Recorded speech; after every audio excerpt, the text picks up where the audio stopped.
All right. Welcome, everyone. Thanks for being here. For the recording purposes, you might need a strap for the quad stretch.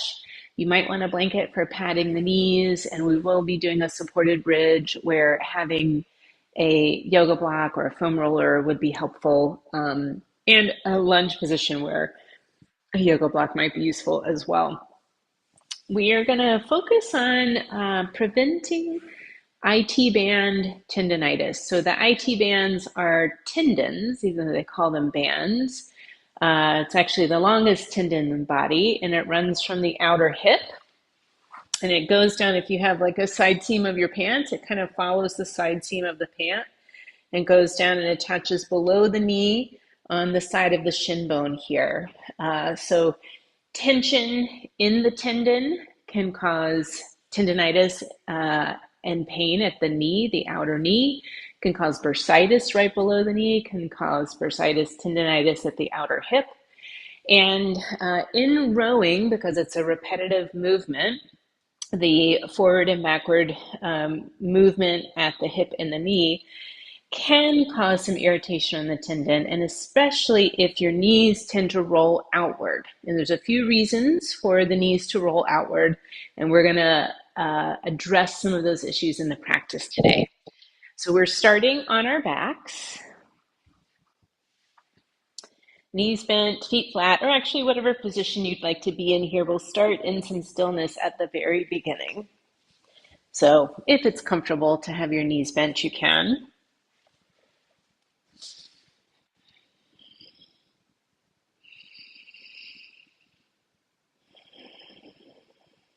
And if you've had one of those weeks or days, it might feel good to take an inhale through the nose, open the mouth, let out a big sigh. And you could do that again.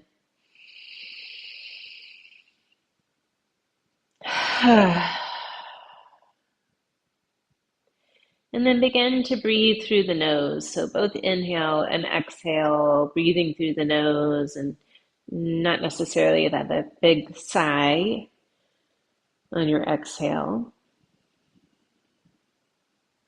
You might place your hands here on your belly.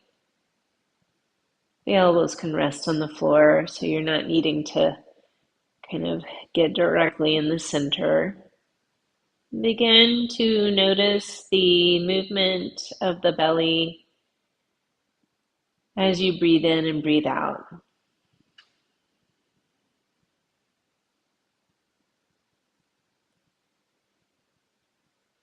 Feeling the expansion of the abdomen as you breathe in,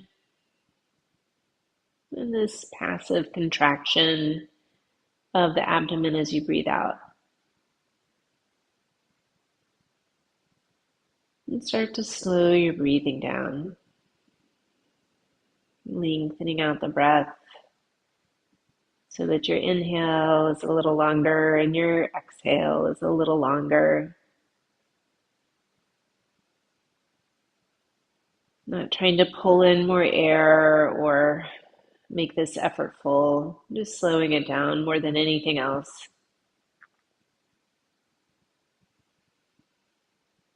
Remember this feeling of the abdomen as we start to move into some of the poses that are flowing, and perhaps the inhale and exhale coordination with movement will start to make a little more sense to you or become more intuitive.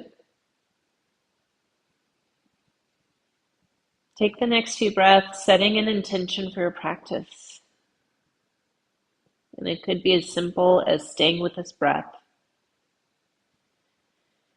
Staying with the breath is going to help you stay focused, present. And there could be distractions of people in your home or distractions of thoughts of, forgot to send that email or what's for dinner.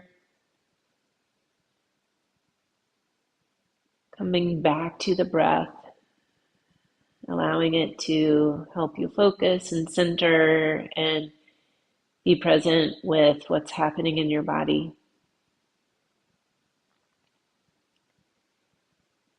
Take the next a few breaths to set this intention, staying with the breath.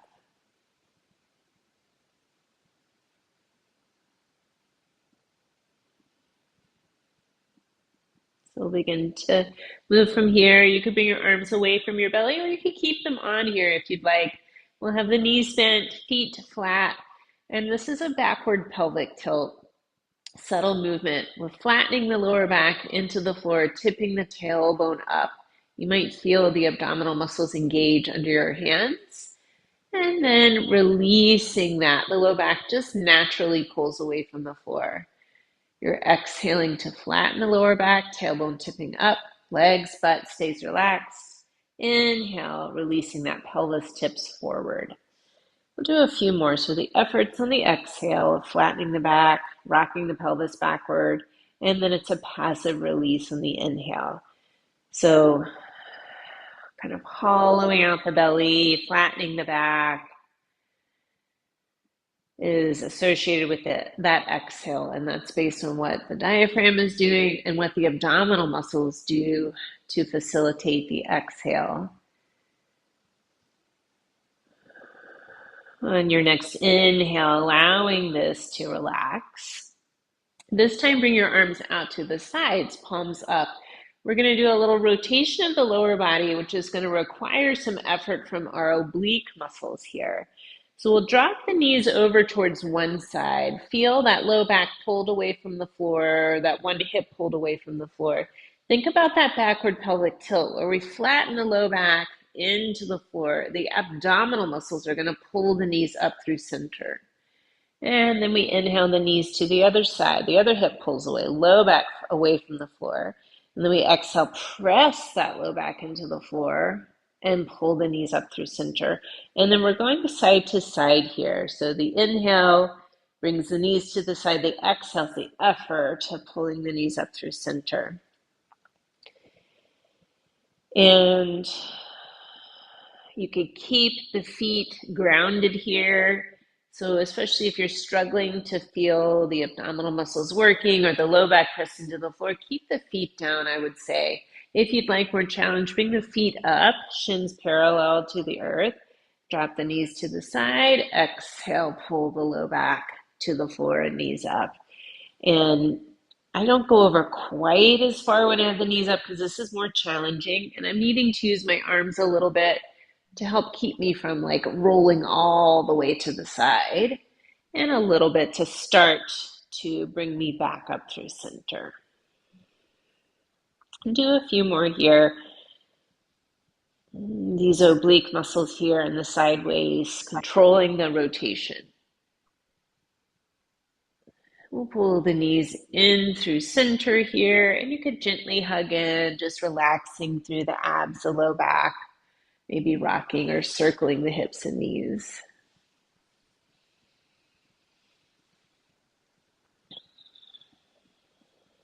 Hold on to the back of one thigh and let the other foot come down to the floor. And this leg you have a hold of, bring it away a little bit so the elbows are straight. We're coming into a sciatic nerve glide and opening the hamstrings a little at the same time.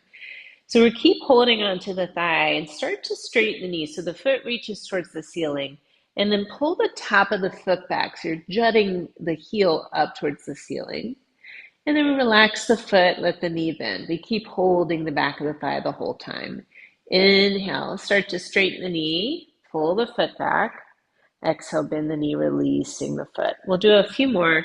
Keep this gentle so that you're feeling a stretch, a tug through the back of the thigh, maybe down into the calf or the heel. And we're pulling from the foot end of the sciatic nerve and then releasing, pulling and releasing. So if there's some tension in the hamstrings or even in the buttocks here that's kind of binding that sciatic nerve, we're starting to loosen it up. We'll lower that foot back down, switch sides. So remember, we're not pulling the thigh in close, elbows straight. We inhale, start to straighten the knee, not all the way. Pull the top of the foot towards you, and then let the knee bend, foot relax. We'll do a few more. We're keeping it gentle. Uh, Part of or a reason that your knees might come out to the sides in the catch position is if your hamstrings or your low back or the sciatic are tight, or the sciatic nerve is kind of bound down here. So that's a sort of compensatory pattern if you have some tension on the low back, the hamstrings, or the sciatic nerve is kind of shortened and bound down from some tension there. So this is one way to loosen that up. Bring both feet down to the floor. And then we're going to roll on over here to one side and come up into this kind of side saddle, side seat position. So we have both legs swept off to one side, and we're leaning away from the legs here. You could be on the hand or on a forearm if the wrist pressure is painful or not helpful for you. The free arm, we're going to pull the elbow back and we're rotating the chest and gaze towards the ceiling. And then I bring that hand down to the floor beside the other hand. And you might even stretch it out a little bit longer away or towards that side of the mat. And again, we pull the elbow back on the inhale. Exhale, reach this arm out long. Maybe you stretch it a little bit more. So we rotate, inhale, elbow back, exhale, stretch and reach. And you could slide it out more if that feels like a good stretch to you. Let's do a couple more with the option of reaching longer, maybe even coming onto that forearm for more of a reach through the free hand. Last one. So you start to open up through the lats and the side, waist, back, coming on up. We'll switch sides so the feet swivel around to the other. So a little kind of slow motion break dancer move there. Leaning on the hand away from the legs. We pull that free elbow back, looking in that direction. And then exhale, bring the hand beside the one on the ground. Maybe you reach it out a little longer. Inhale, pull back. Exhale, reach it on out. And you can decide how much stretch feels good to you. Right? Not compromising the back or making it feel pinchy to that shoulder that you're reaching with. One more.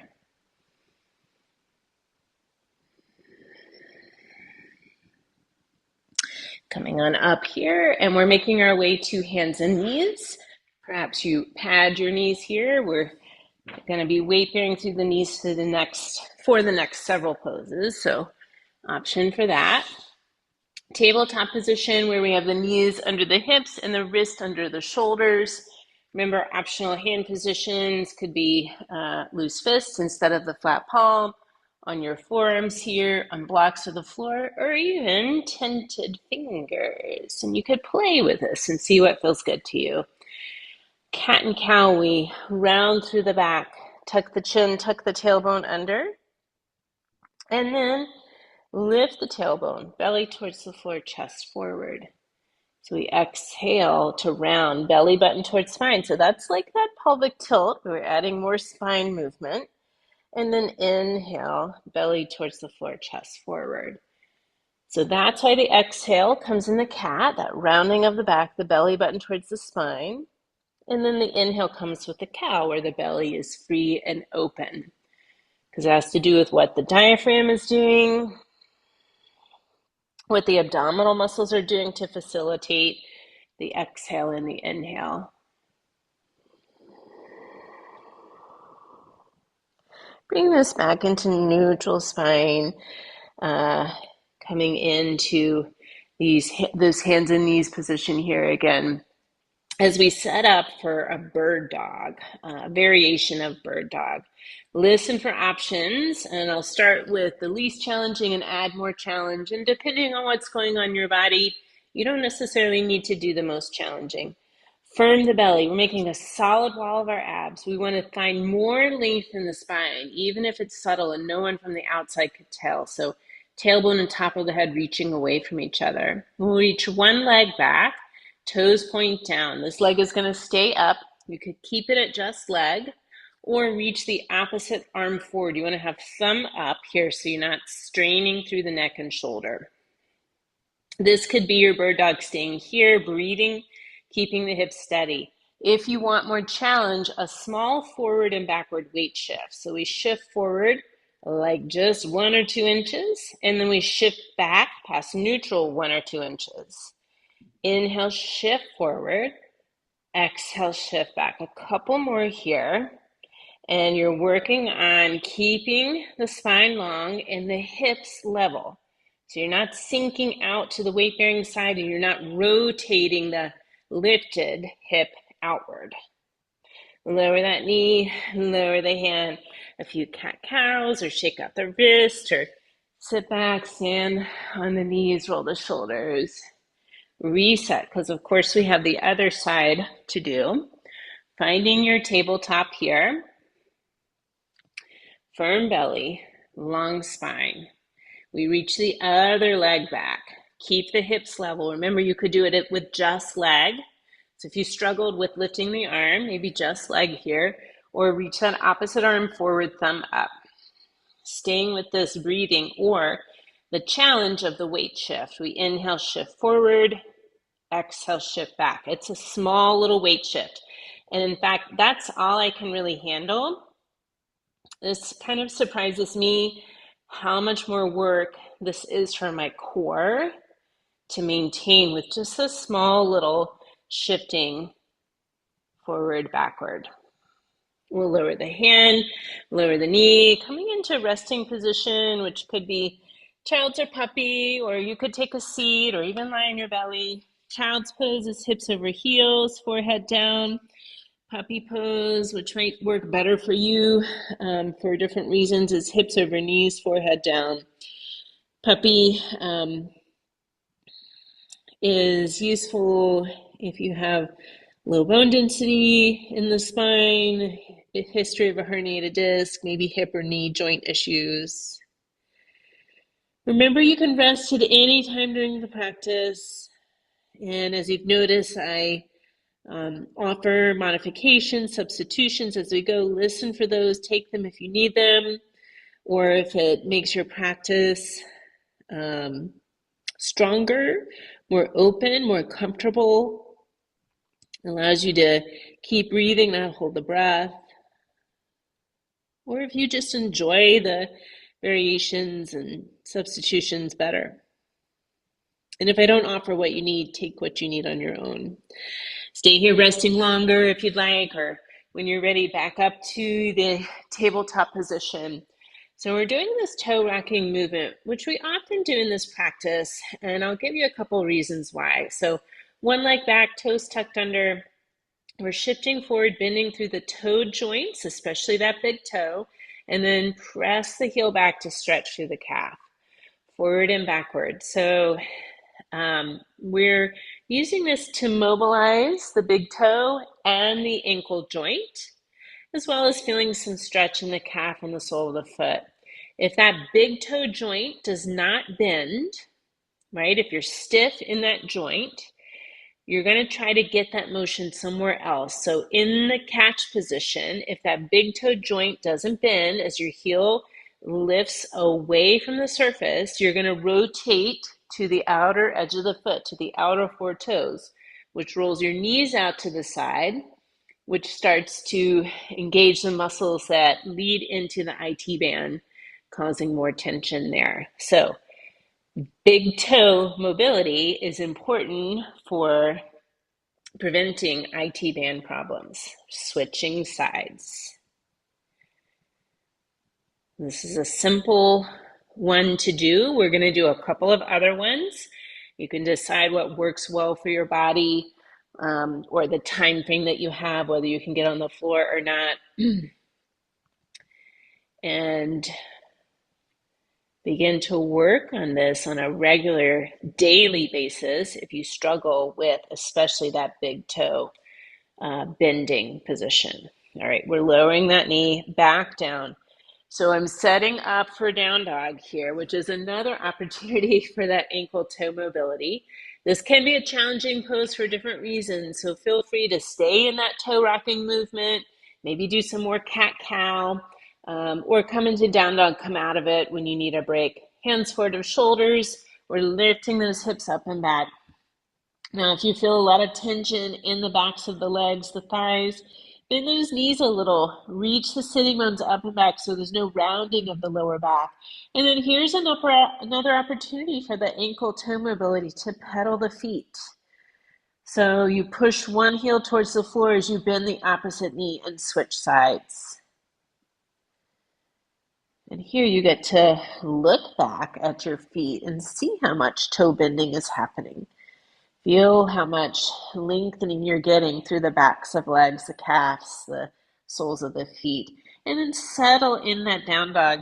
Looking forward, we're stepping the left foot between the hands, and it may not get there on the first go round.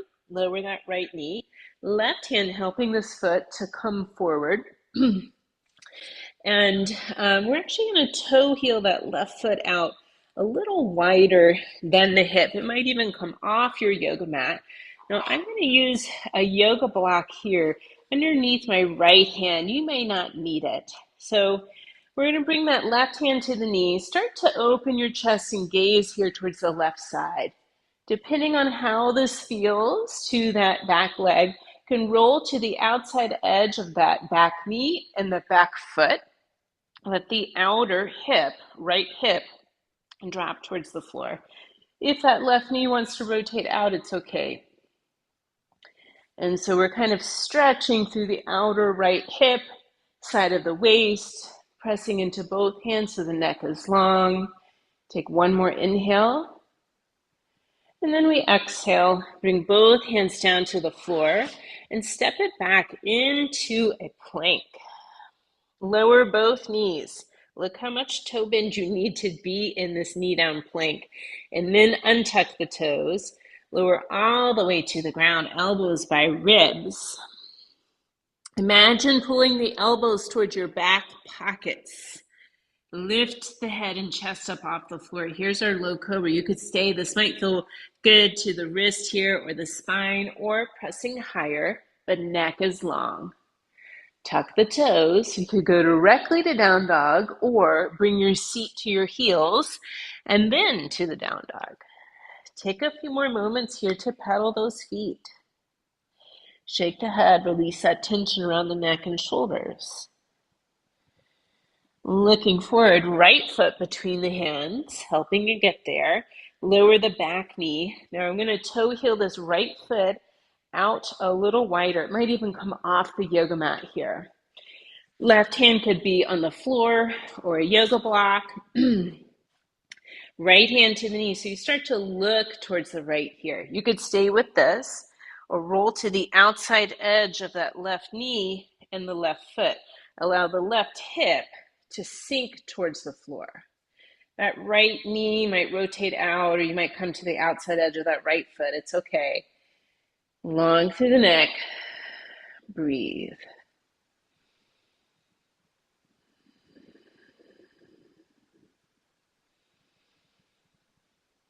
Unravel that twist. We'll bring both hands down. You could toe heel this right foot onto the mat again towards center.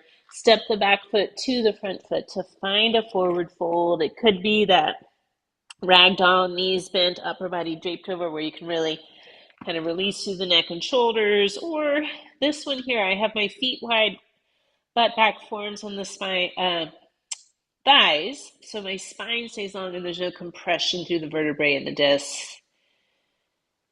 And less hamstring pulling. Either pose, you might sway a little bit. A little subtle weight shift. If you're in that ragdoll, you could shake that head out. You might be holding elbows. Might be doing kind of all of that at the same time. Take another breath. Bring this weight shift to center, look forward, strong legs, we rise up, and take a couple of backward shoulder rolls from here. All right. If you have a yoga block, grab it. If not, roll up a towel or a blanket. We're going to use this prop here between the knees. So when you're coming into the catch position, you would have both legs pulled in. Can't do both here, jump up in the air. And you want your knees and ankles in line with the hips. If that knee is going to rotate out, you're going to use the outer hip muscle and you're going to put tension on the IT band. So if we put this block or rolled blanket between the knees, it's going to make us stay in line. Ankles, knees, and hips. Hip joints are about the center of your hip crease here as opposed to out here. These are just femur bones out here. The joint ball and socket is actually right in the center of the hip crease here. So coming into chair pose, just basically a squat position, turning here to the side, hands on the hips. So we're sitting back, right? As if you're about to sit in a chair. The spine stays long, so I'm not rounding over. And then to come up from here, I want you to think, squeeze the glutes, squeeze the buttocks to drive to that upright position. So do that again. We inhale, sit back, spine long. Exhale, squeeze the buttocks to come up to stand. We'll do a few more. So your quads are working. The quads are the muscles that actually straighten the knees, but your glutes are what's going to help push the hips forward. You can do this squat without using your glutes, but then you're losing one of the most powerful muscles in the body here. So this is us just practicing getting that glute maximus engaging to push forward, similar to coming out of the catch. There's a certain angle at the hip where you want to start engaging that glute maximus to start to move the torso back. One more here, just so you can get the feeling of the hips, knees, and ankles all being in line in that motion, staying up here. Now, we're going to take that block out, but I want you to remember that feeling of just gently kind of squeezing the legs towards each other. Starting up here at the front of the mat, we're taking a big step back with that left foot for crescent lunge. It could be that back heel up or shorten stance, back heel down. So if that big toe doesn't bend very well, you might have to shorten the stance. Front knee bending, hips are square to the front instead of rotated outward. Think tailbone down towards the earth. And if your hip flexors are tight, you might need to bend that back knee, reaching the top of the head up towards the ceiling. So I know your knees aren't next to each other, but you're pulling the knees in towards center, right? So as if you had that block in there that you needed to hold steady. Re-lengthen the spine. Let your arms float up, palms face each other. And then can you let go of the tension in the muscles that run between neck and shoulders? Take a few breaths. Keep pulling the inner thighs towards midline. It's a subtle engagement. Maybe you feel it in your body.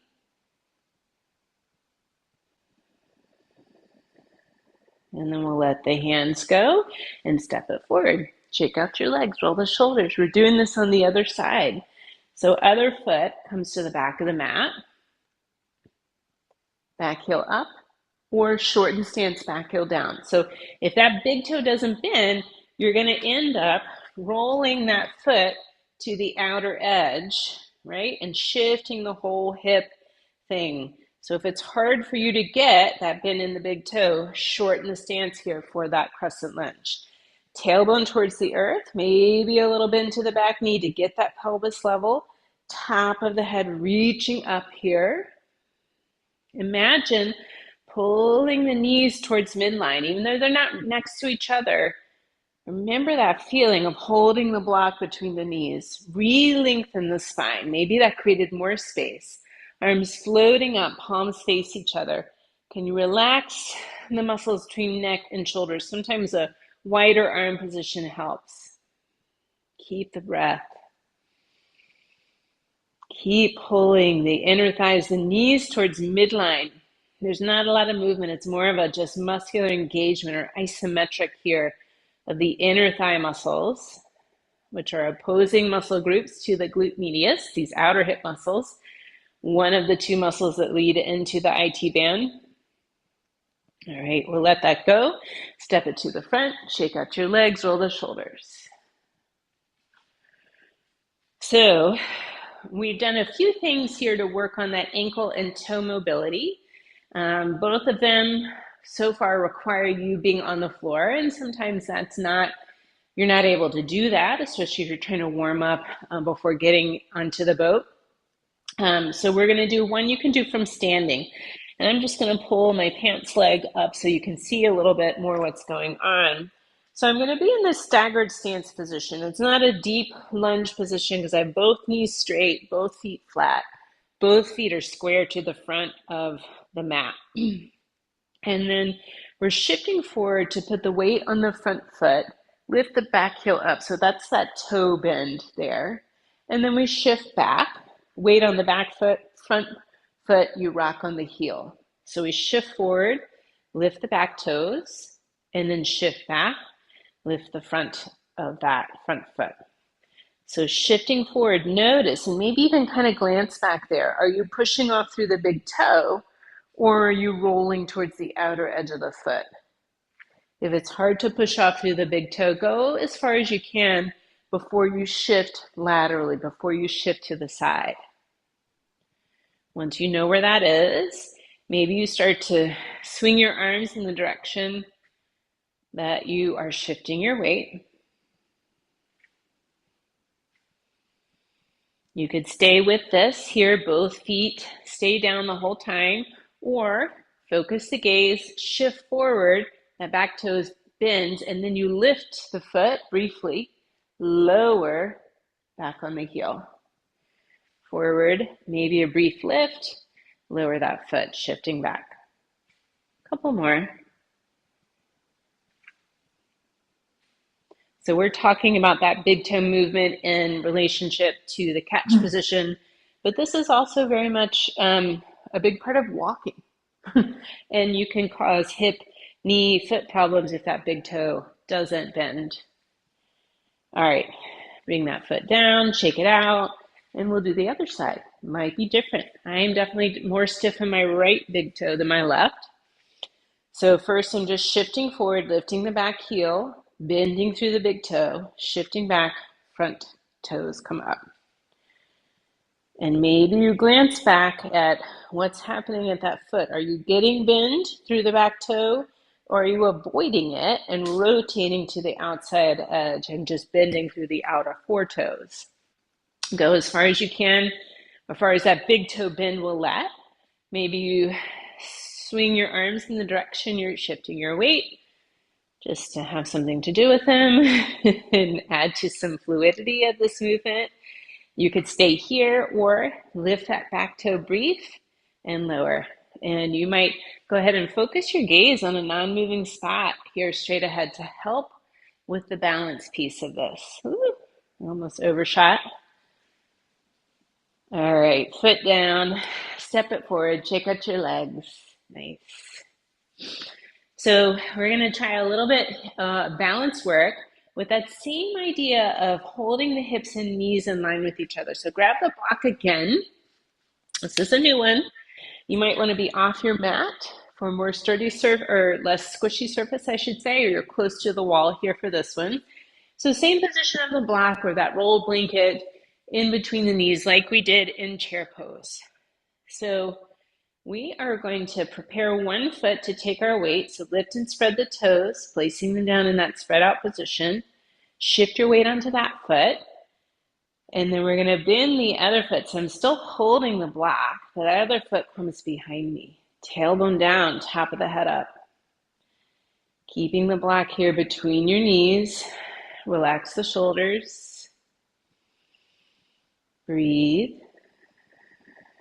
Gently squeeze that block.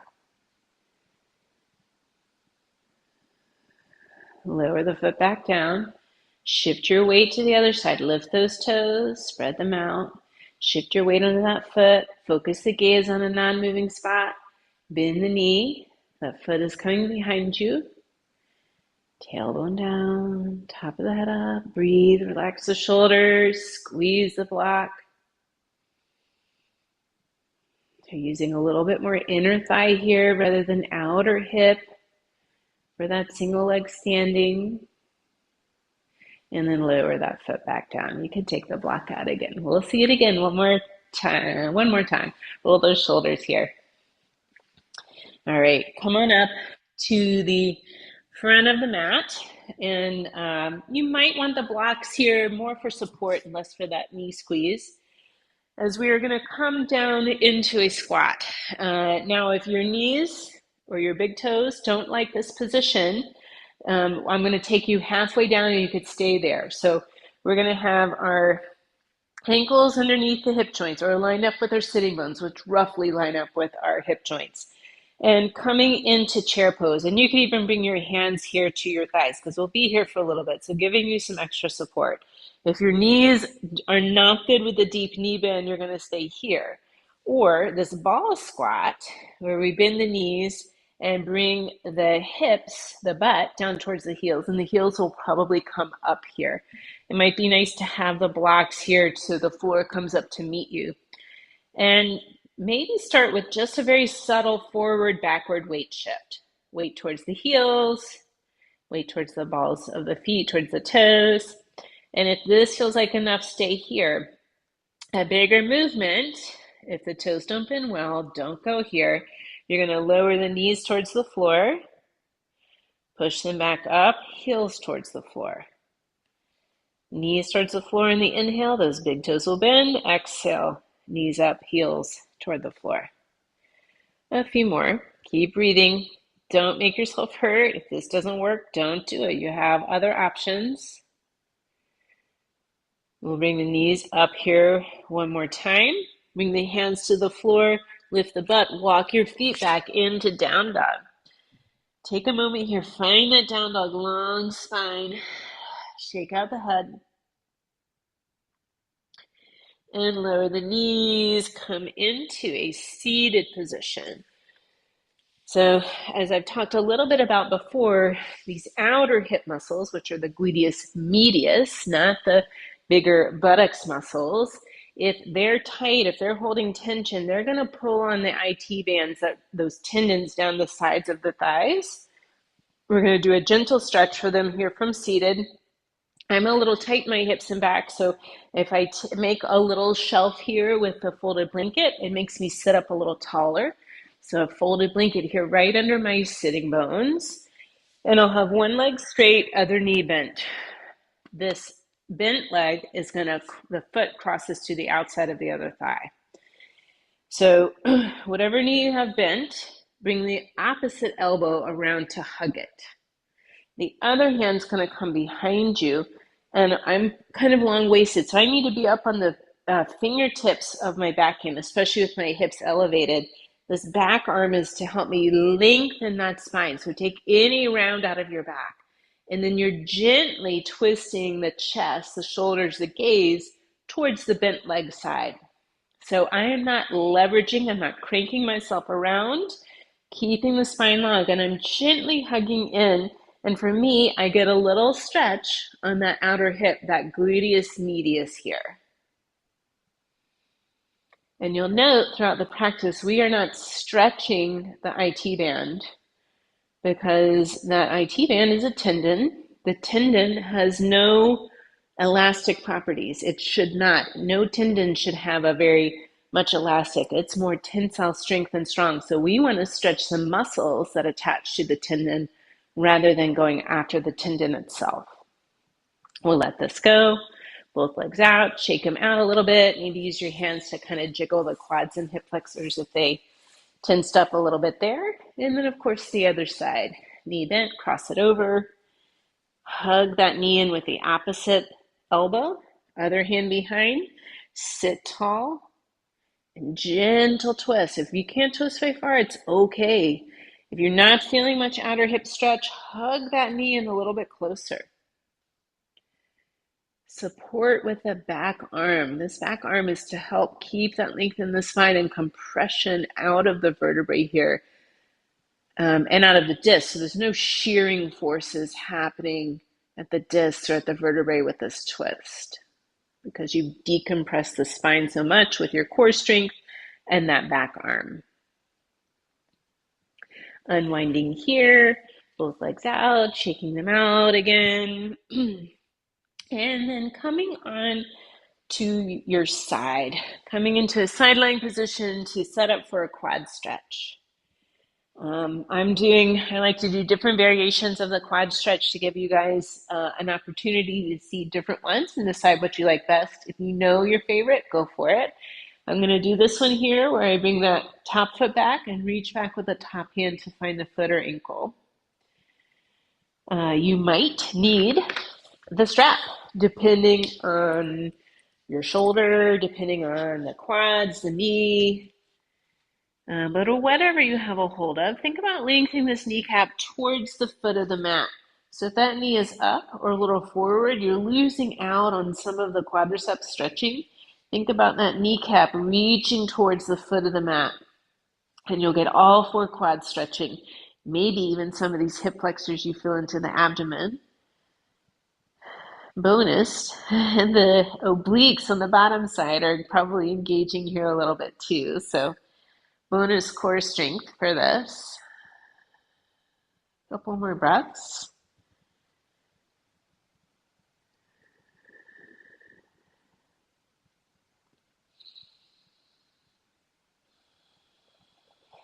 Letting this go. Roll to the other side. And make sure you support the head so you're not straining through the neck. Top leg back, top hand holding. Lengthen this kneecap towards the foot of the mat. Can you find that lengthened breath? Can you find that breath we started with? So a lot of times in my physical therapy practice, I'll give people stretches to do at home, and I'll say I want them to hold it for 30 seconds to a minute, but instead of saying time, I will have them do it for a certain number of breaths. So if one slow deep breath is about 5 seconds, 6 slow deep breaths will give me a 30-second stretch. And the breath, staying with the breath, allows them to stay present with the sensation they're having, present with like thinking about lengthening the kneecap towards the foot of the mat, present with what they're feeling, if it's lengthening or it's uncomfortable, releasing that foot. We're coming onto our bellies, but I'd like you to have a block nearby. We're going to be putting a block actually between our feet for similar reasons. We've done it between the knees before. I'm patting my hips here. Now, notice that I've unfolded my blanket. I don't want a big lump here underneath my hips because that's challenging to do these locust poses. These are back bends, and if you have some arthritis in the lower back, you might turn on your back and do a bridge pose. And if you're doing that, I would do the block between the knees. For these locust poses, I'm going to put the block between my ankles, and I have the longest part of the block is between my ankles here. So I'm on my belly, the block between my ankles. If you don't have the block, pretend it's there. Hands down by the sides. Like we do in the standing poses, we're lengthening the tailbone towards the feet. This is going to protect the low back. Keep the block between the feet, and then lift the head and chest, lift the arms, actively reach your hands towards your feet. Gaze is down and forward. Maybe you lift the legs. Breathe. Take a couple more breaths here. If you're struggling to keep that block between the feet, it might mean the outer hips are tight or the inner thighs aren't as strong as the outer hips. Lower down, hands come forward to rest. You could let that block go. Bend the knees, you could rock the legs side to side. So keeping those legs in line, the block between the knees, forcing you to use those glute maximus if you're doing the leg lift, and the inner thighs here. You could stay resting or do another one. So finding that block between the ankles. This time I'm going to do arms out to the sides and the T just to work different upper back muscles. Tailbone towards feet for the prep. Inhale, lift the chest and arms, gaze down and forward. Maybe you raise the legs here, but remember, we're not trying to go into a deep back bend. Breathe. You might notice the breath is a subtle rock forward and backward here. That's because of what the diaphragm is doing. One more inhale. Exhale, lower that dang block. You could bend the knees, rock the legs side to side.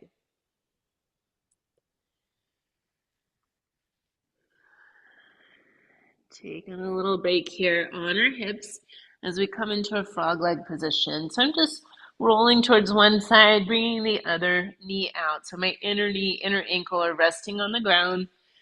Arms and head resting in whatever position feels comfortable to you. Make any adjustments you need, the knee higher, lower, foot in or out more. This is not about inner thigh stretch. This is about releasing tension on the back of the hip. So we've been using that glute maximus, giving it a little bit of rest. Piriformis is another muscle underneath that glute maximus here that can sometimes tense up when the knees roll out to the sides or in the catch position of the stroke. So here is the relaxation position for that piriformis. Coming back into that lengthened breath. Reconnecting with your intention for the practice. Staying with the breath. Staying present.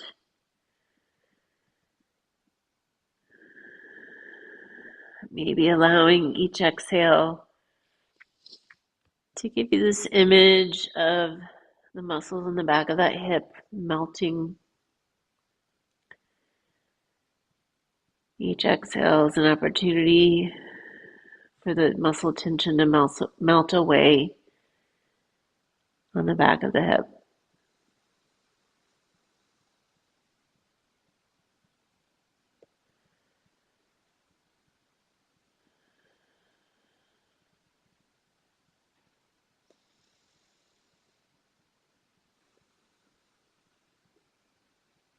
We're straightening this leg and switching sides. Arm and head wherever it feels comfortable. Now I'm doing this belly down position.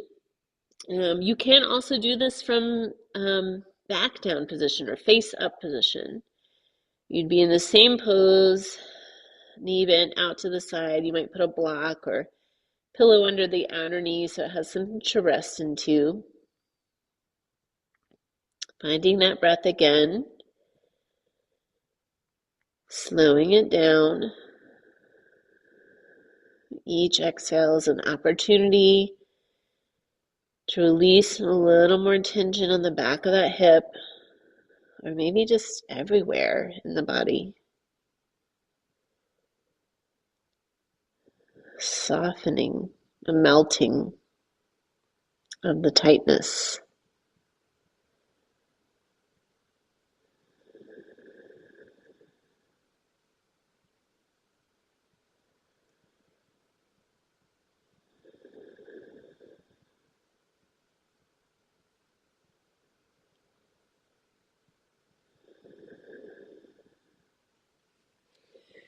When you're ready, we're straightening that leg and rolling onto your back. So we just relaxed piriformis, that glute maximus. Let's give it a gentle stretch here. So knees bent, and we cross left thigh over right. Pull the legs in toward you, holding shins or ankles, backs of thighs, or using the strap to hold yourself in this position, which could be on the backs of the thighs or depending on where your legs are, kind of holding the shins. So that you might feel a gentle stretch in that buttocks of the top leg. Relaxing the shoulders, and you may already know that you could also do the ankle over knee to get the stretch of that muscle from a different angle. Muscles. One more breath. Keep the legs crossed, arms out, dropping your legs over to the right. And the knees will probably come away from you. And, for me, legs crossed is good, but without the prop, it's a bit of a strain. So I'm putting a block under my legs here So it has something to rest into. You could also untangle your legs or do your favorite variation of twist. Um, Depending on where you're tight or stiff, it could be sideways, low back that you're feeling. I'm feeling some of that outer hip. So this switch from the piriformis stretch when it was straight on to that glute medius, the outer hip, one of the two muscles that lead into the IT band. The other muscle is a hip flexor, so it's on the front and a little on the side of the um, top of the thigh. If you had pockets and put your hands in your pockets, underneath your hands would be this muscle called the tensor fascia lata, or TFL for short. It's the other muscle that leads into the IT band. All right, we'll untangle the legs here, pull the knees up through center, maybe a little rocking, and then we switch right thigh on top, legs towards you. Variations here that work for you. Relax the shoulders. Breathe. Usually it's that glute medius that's the problem with the IT band, but it's also the repetitive movement. So it's common in rowers, it's common in cyclists, common in runners. Uh, so that forward, backward, repeated movement where there's less movement going in the other two planes of motion, to the side or rotational. Keep the legs crossed, arm out, drop the legs to the left for this reclined twist, maybe using a prop under the legs or change to a different variation here. You could turn the head away from the legs. Take a few more breaths.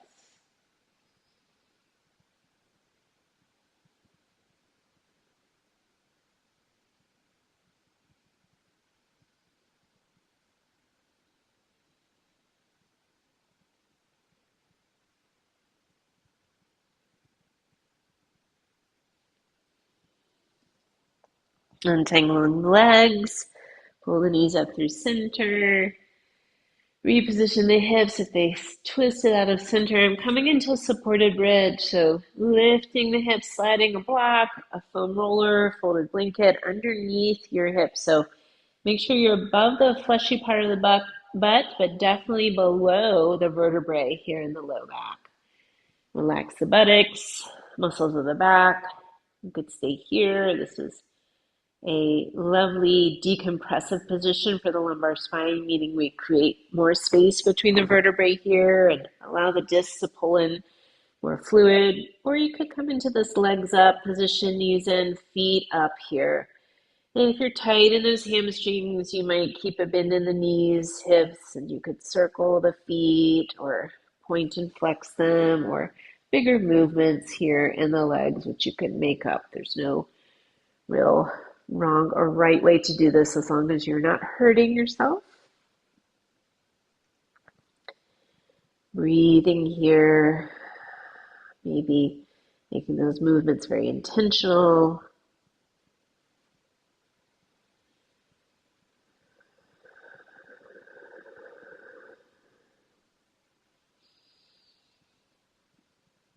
Bring it back into center, shake out your feet, your legs here. And then bring the feet back down. Lift the hips, take this prop out from underneath. Come into a happy baby. The relaxed version is holding the backs of thighs, knees wide, gently rocking. That might be the best. In fact, I'm not even going to give you the other. Let's just keep it relaxed. Right? Less effort here towards the end of the practice. Thinking about how you'd like to set yourself up for Shavasana. Whether you'd like some props under your legs or legs up the wall. If you have those two yoga blocks, you could come into that piriformis relaxation here, both sides. So you'd be in a butterfly position, legs, soles of the feet together, knees out, the props under the outer knees. Or wherever it works for you, or if there's something else that you'd like to be able to relax in, legs on a chair or arms supported here. finding your spot, making adjustments so you can be more comfortable. Like we did at the beginning of practice, take an inhale through the nose, over the mouth, sigh out the breath, and another.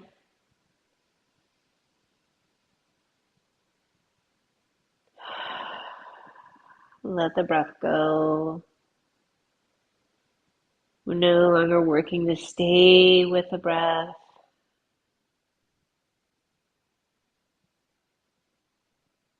We're even working to be present in this moment. We're letting our body rest, letting the mind wander,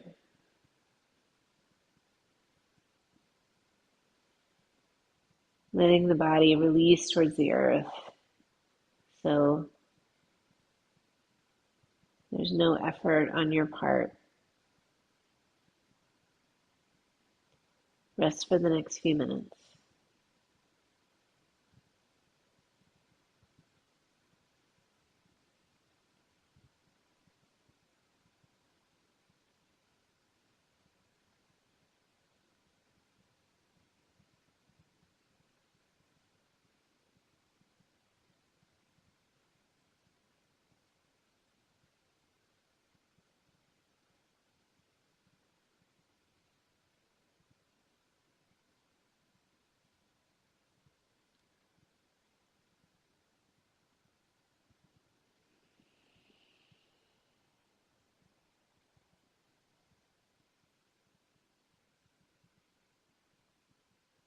You could stay here longer, resting more. Or if you're ready to move on with the rest of your day, start to deepen your breath. Bring some gentle movements into the fingers, the toes, the wrists, the ankles, maybe a gentle head turn. If a full body stretch would feel good to you, legs out, arms overhead. Inhale, lengthen. Exhale, let it go. You'll bend your knees and roll to your side. Pause for a moment here on your side, supporting the head. Taking this opportunity before you return to your day, appreciating your body, your breath, your health, and your yoga practice. Press up to a seated position.